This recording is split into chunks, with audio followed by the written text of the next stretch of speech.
Urgent Niners fan, look at what just happened. Nobody saw this coming, huh? But first, make sure to subscribe to the channel because we bring you daily videos with the latest Niners news. And don't forget to turn on notifications so you don't miss anything. NFL mock draft 49ers make a bold selection. With 11th pick drafting, this offensive tackle with the 11th pick would be a bold move by the 49ers. The 49ers can go in several directions with the 11th pick in the NFL draft. There is no telling which direction they will take.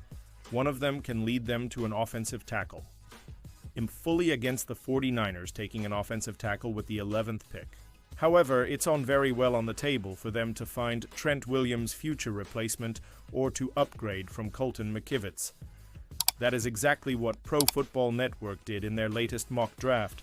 They have the 49ers making a bold selection by taking Texas offensive tackle Kelvin Banks Jr. with the 11th pick. There is a wide range of outcomes for Kelvin Banks, with draft analysts conflicted about his ranking, but most think he has the potential to be a high selection and likely be drafted higher than his value.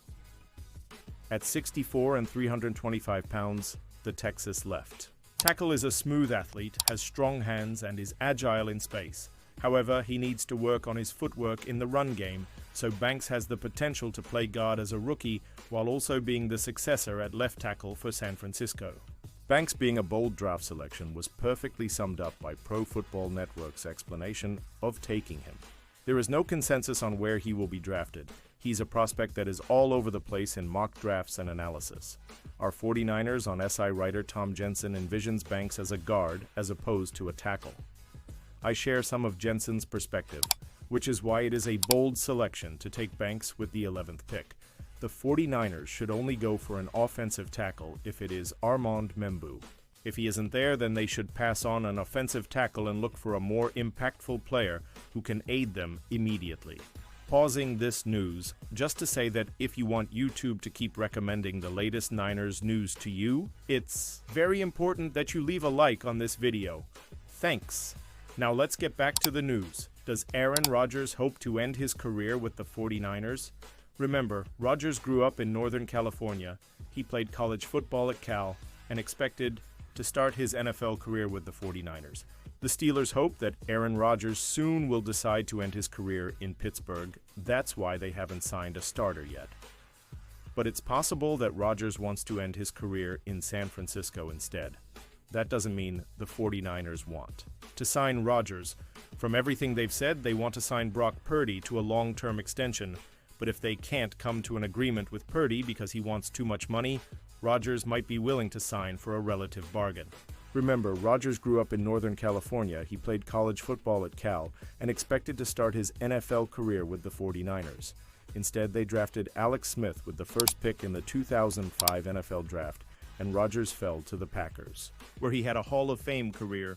20 years later, what better way for Rodgers to finish his career than by signing with the team that should have drafted him and delivering them a Super Bowl victory for the first time since 1995?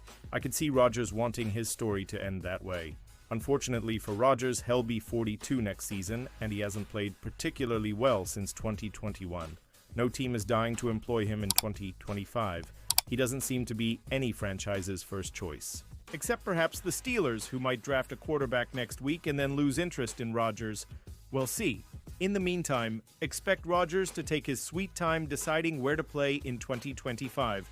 And if negotiations between the 49ers and Purdy go sideways, expect Rodgers' name to enter the conversation. 49ers sights must be set on this punt-returning WR on day 3 of NFL Draft. As a receiver, Jordan Watkins has plenty of question marks. However, his efforts in the return game are worthy of draft consideration.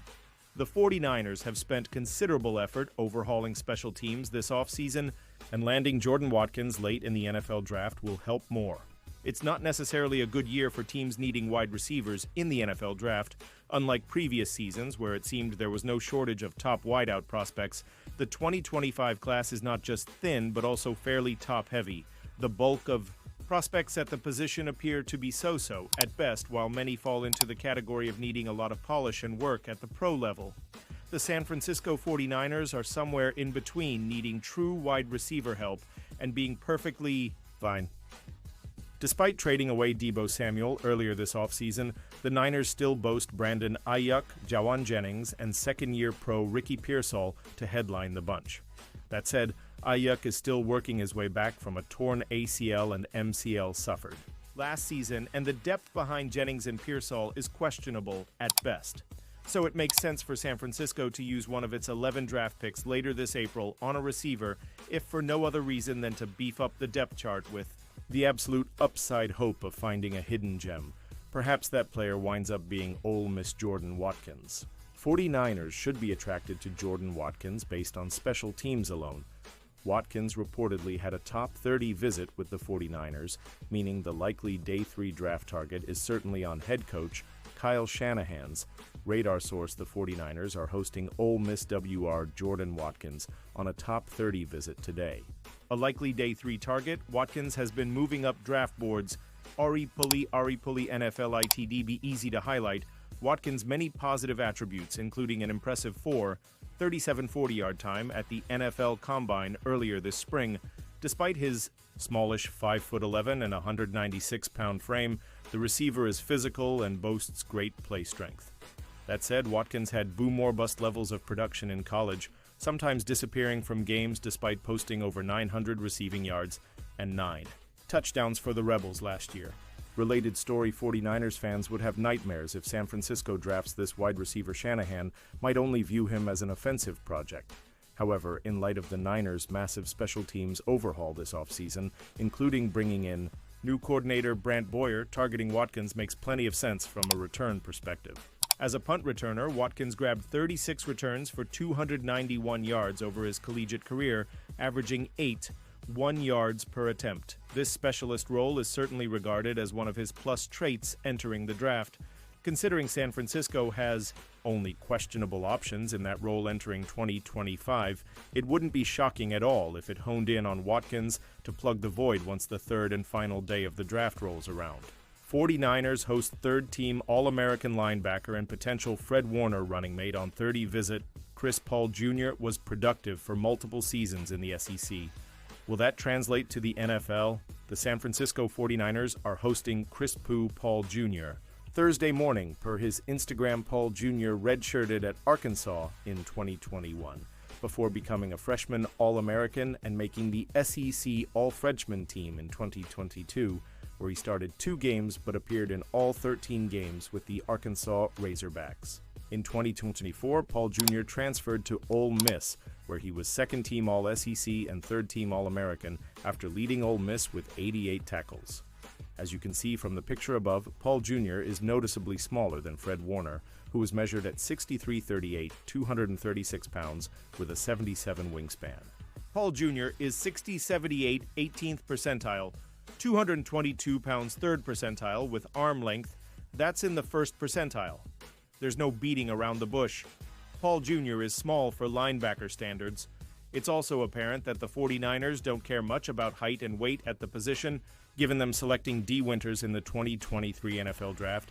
Winters' height 3rd percentile and weight 9th percentile would have led you to believe he was too small to hold up as a pro, but he proved he's plenty physical last year. The problem is playing these smaller-bodied linebackers and expecting them to hold up on a down-to-down basis over the course of a 17-20 game season. Winters could not do that last year. Could Paul Jr.? Tushes. Between Walter Nolan, Trey Amos, and Jared Ivey, it feels like I've watched every game from Ole Miss this past season. Paul Jr. translates from an athletic standpoint and has just enough violence to pair with his speed that makes you think he can play in the NFL. However, taking on blocks and holding his ground are significant weaknesses.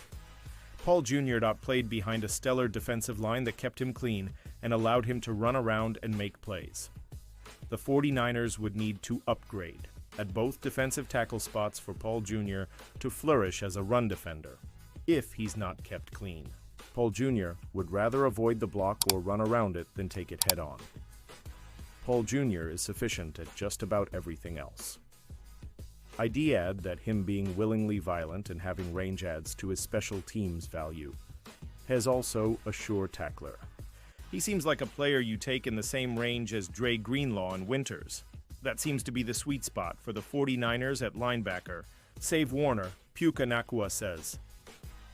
49ers shouldn't pay Brock Purdy $50 million per year. They want to sign him to a long-term deal.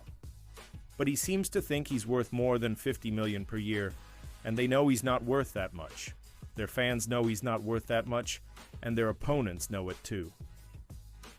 Los Angeles Rams wide receiver Puka Nacua recently went on Julian Edelman's podcast, and Edelman asked Nacua if he thinks Purdy's extension will start with a 4 or a 5, meaning $40 million per season or $50 million per season. He seems like a smart guy, Nacua said. They have a chance to still be in their window, and if he goes for a 5, the window closes. Nacua said the 49ers should give Purdy $45 million per season and no more. I agree with Nacua. If the 49ers give Purdy more than $45 million per season, the rest of the league will laugh and rejoice that the 49ers Super Bowl window is finally closed, and they closed it on themselves. No other team would pay Purdy more than $45 million per season. So the 49ers essentially are negotiating against themselves. They should take a hard line with Purdy. If he holds out, because they haven't offered him more than $45 million per season, he'll lose support from the fans and perhaps his teammates. Purdy is not a franchise quarterback. He was a quick, cheap fix who kept the Super Bowl window open when Jimmy Garoppolo and Trey Lance couldn't. The 49ers should pay him accordingly. And, now Niners fan, I want to hear from you. What's your opinion on this? Drop your thoughts in the comments. I don't know if you know this, but your opinion matters a lot for Niners. I'll be back any moment with more Niners news.